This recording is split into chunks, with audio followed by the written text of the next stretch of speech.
regarde. Bijou, bijou, bijou.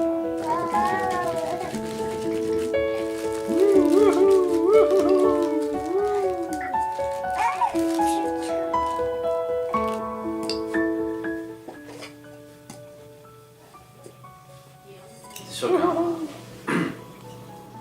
c'est pas tout de suite qu'on réalise que c'est des intolérances ou même des allergies, ce genre de choses-là. Ça prend du temps. Dans notre cas, ça a commencé quand elle avait 2 mois, hein, on s'est rendu compte. Ligia s'est rendu compte, à force de chercher l'information, c'est sûr qu'il ne faut pas toujours chercher l'information sur Internet, mais bon, quand on le fait comme il faut, on fait ça avec soin, on peut trouver des choses bien intéressantes. Et donc, elle s'est rendu compte qu'Alice avait probablement du reflux. Et puis là, ça a été confirmé par la suite avec un médecin, donc là, il y a eu une médication et tout ça. Donc, ça a été la première chose. Et à peu près à ce moment-là, c'est là qu'on a eu la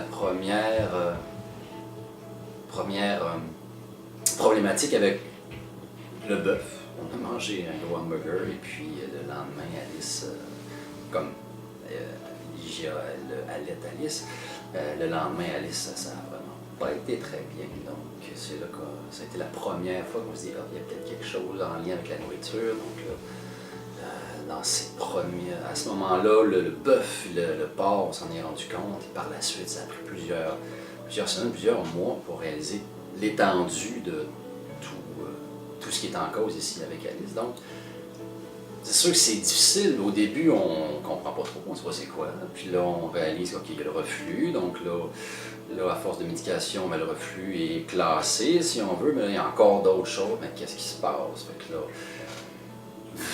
au fur et à mesure, on trouve les petites choses, évidemment, qui font en sorte qu'on s'en rend compte. Évidemment, quand on s'est rendu compte, avec l'aide d'un médecin, bref, que c'était tout ce qui est lait était problématique pour Alice, ça a été un grand pas en avant. Et puis là, par la suite, on a vraiment on a introduit un aliment, on voit les réactions, tout ça. Et au bout de 3-4 mois, ça a pris, on a fait justement la liste là, de tout ce qui est problématique avec elle. Mais c'est difficile parce qu'on ne sait pas quoi faire.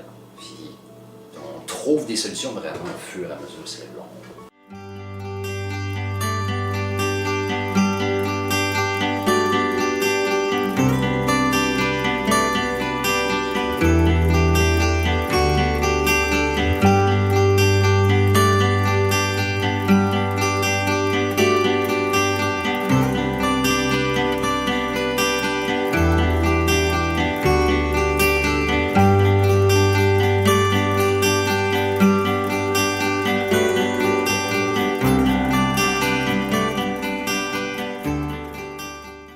Desde que a Alice nasceu, ela mamava agitada. Eu achava que ela estava agitada mamando. Então, ela ficava se debatendo no peito. Logo depois que terminava de mamar, ela ficava jogando o corpinho para trás, ela chorava. Às vezes ela chorava durante a mamada. Isso me levou a primeira vez no médico. E o médico falou assim, é normal, cada neném mama de um jeito. Aí eu não achava normal, porque eu nunca tinha visto um neném tão agitado no peito. Aí eu comecei a falar com as pessoas em volta de mim. E um dia uma mulher me falou da filha dela, contando a situação da filha dela, me descreveu os sintomas e falou, a minha filha tem refluxo. Aí eu falei, talvez a minha filha tenha refluxo. Aí eu comecei a ler a respeito, a estudar a respeito, e eu falei assim, acho que minha filha tem refluxo. Levei minha filha de novo num outro médico, e aí insisti. Falei, eu acho que ela tem refluxo.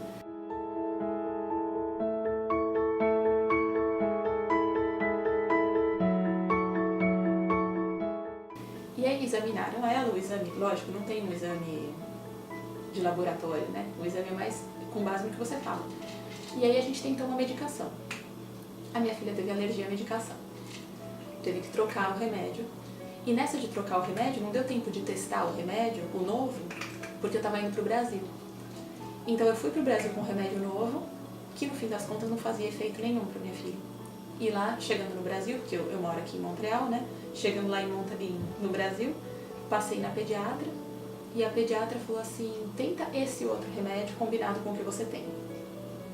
Muito bem, melhorou a questão do refluxo. Mas na consulta ela me falou assim, ela tem outros sintomas?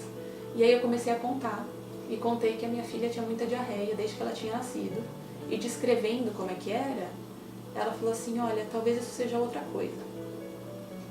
Para fazer a longa história curta, me encaminharam para uma gastroenterologista pediátrica, e a gastro, na hora que fez o exame, conversando comigo, vendo a Alice, vendo as fezes da Alice, ela falou assim, eu acho que a sua filha tem alergia à proteína do leite.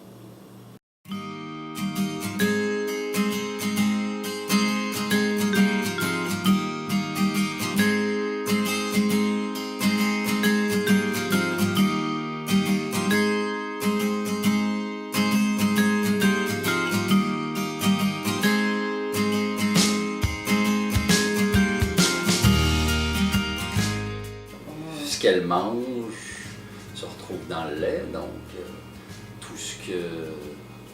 Ça devient difficile pour Ligia. Déjà, c'est pas facile non plus, toute cette étape-là, avec le sommeil, l'allaitement. Là, il faut faire attention à ce qu'on mange et à ce qu'elle mange et de façon radicale. C'est pas juste on arrête d'en consommer, ça va aller pour être bien sûr qu'il n'y a pas de contamination. On fait de la vaisselle séparément, on fait pratiquement de la bouffe séparément. Donc, ça a été très difficile pour Ligia déjà de partir d'une panoplie de choses qu'on mange. Hein? OK, là on mange. Ça, on est sûr que ça peut être mangé. Par la suite, on rajoute des petites choses.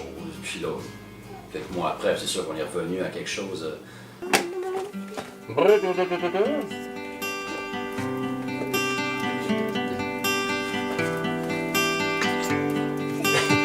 tu laisses.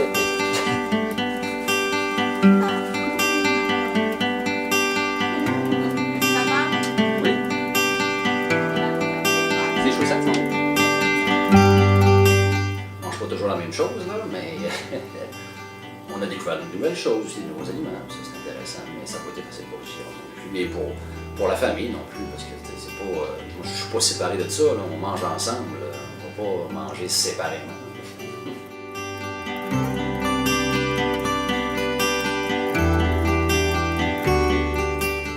Que seja mesmo uma cadeia de mães que se ajudam, porque fazer toda essa caminhada sozinha é muito difícil. Ver o seu neném chorando, o seu neném que não consegue dormir mais de 20 minutos, de meia hora seguida, há meses, gritando de dor, é muito complicado. É muito complicado. Já ser mãe é complicado, né? Assim, é se descobrir mãe.